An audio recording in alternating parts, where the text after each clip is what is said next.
সিয়াখালা বাজারে রাত্রির আনুমানিক 11:15 নাগাদ ঠিক জনতা বস্ত্রালয়ের সামনে ওখানে দুটো লরি মুখোমুখি অ্যাক্সিডেন্ট হয়ে একটা ড্রাইভার ক্ষতিগ্রস্ত হয়েছে, একটা ড্রাইভার পাইলে গেছে। এই মুহূর্তে গাড়িটা হরিপাল থানার হেফাজতে আছে। হরিপাল থানা এসে গাড়িগুলো নিয়ে গেছে। আপনারা ভিডিওটি শেষ পর্যন্ত দেখুন, বেশি বেশি শেয়ার করুন।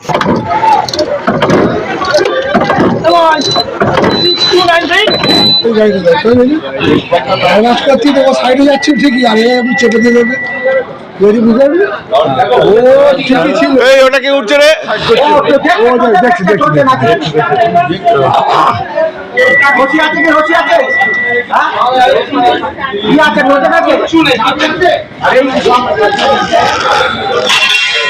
এই গাড়িটা কি নিয়ে যাচ্ছিল?